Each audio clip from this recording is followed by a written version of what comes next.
Anyways, Reece, I'm excited to talk to you because do you know Jonathan Runyon? Yeah. Great session director. Yeah. You are a session director. This is true. And I was talking to our mutual friend, Andrew Hayter, and he's like, you should get Reece Rios on. He's Andrew Hayter, the GOAT session director. And I haven't seen you in a while. I'm going to be honest. Been a minute. Are you working much as a session director now? Yes and no. Not as much as I used to. Part of that is, I said it earlier, there's not as much meat on that bone, but also I've kind of pulled back a little bit.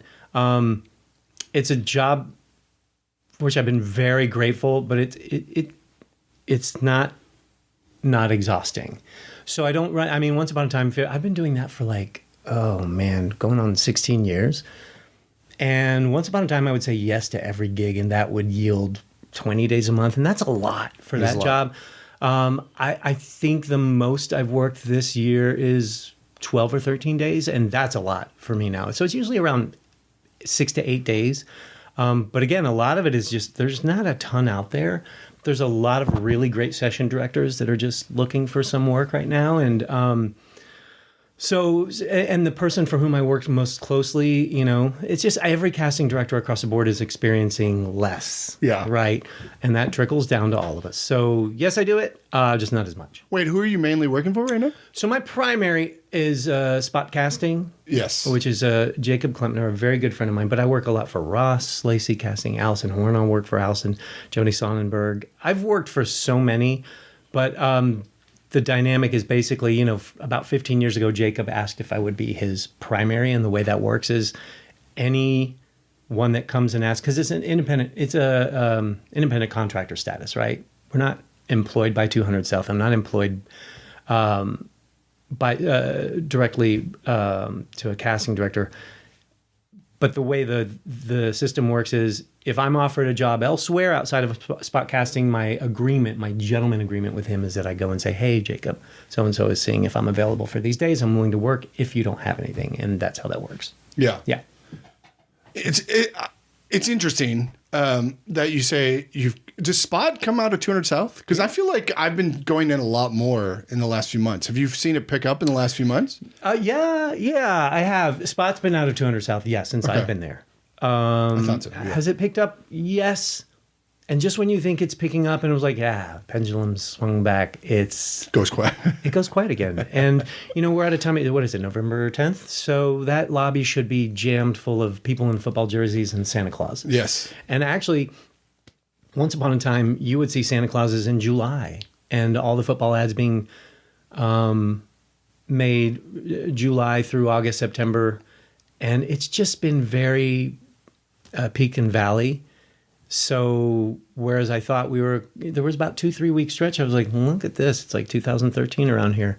It's back to sort of, and also there's, at 200 South specifically, you see more random casting directors working there from time to time, because those spaces are available to anyone.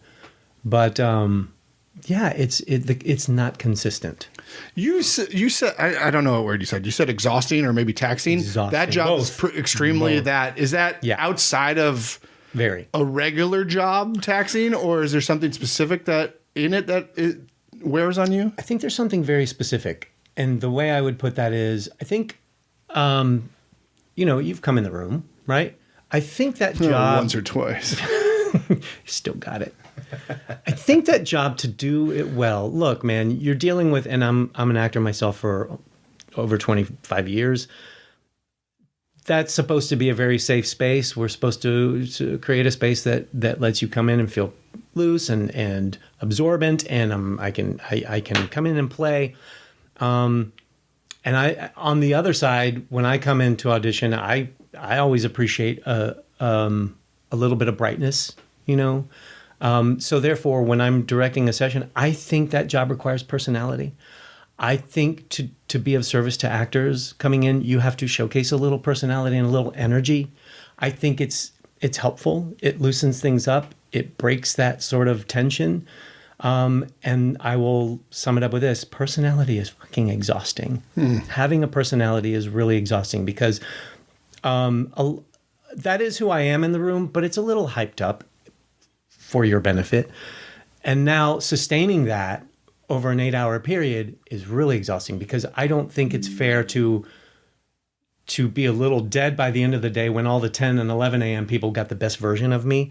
So sustaining that sort of energy, that's really exhausting. Personality on that sort of plane over a long day really wipes me out. That's really fascinating. That's something I would never think about, but it's true. Like when I go in there, although I will say this, maybe I'm special.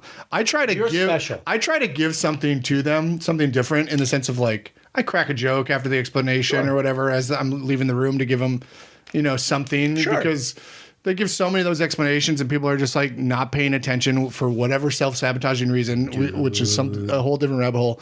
And then they leave and then they have to explain it again. And I always just try to give them some sort of human to acknowledge them as a human. I think that's nice. And I think that's great. And I think you hit on something that's really frustrating is, I think the hardest part of that is it is basically an assembly line, you see. I mean, like if whether I'm seeing the same role or different roles over the course of the day, I'm still giving the same explanation and trying to infuse it with the same energy and the same, trying to be succinct and informative all at the same time.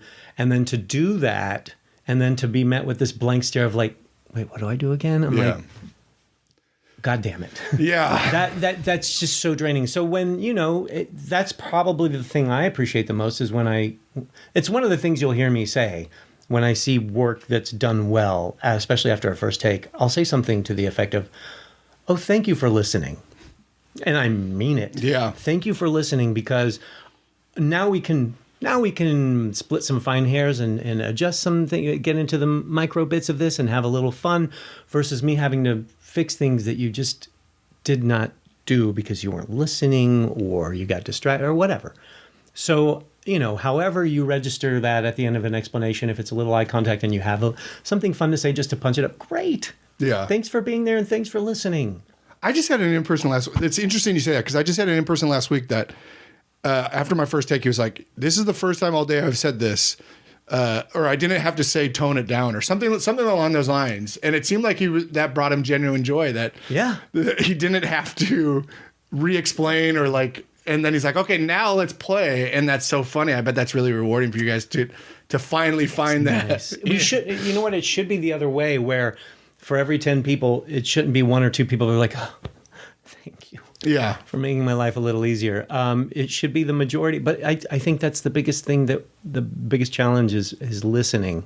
Whether it's to me giving the explanation and when I'm being hyper specific about what we're looking for, what I'm trying to get out of you, or being in the scene and not being, watching an actor waiting for cues versus actively listening, that's what I typically see. And I don't know. I think those are low percentage choices, but it does wear on us, and it makes the days longer and harder. And so, yes, when you come in and you do something that makes me go, oh, thank you. I'm going to say something to let you know, appreciate you, pal. Yeah. Well, it's just acknowledging the humanity of it, right? I'm sure a lot of people, it's the same as waitresses and waiters. People go in there, order their food rather than saying, hello, how are you? It's simple humanity. And it's the same with you guys. It's a very similar setup where we're here to do a thing or get a thing. Yeah. And we're just pretending you're not there.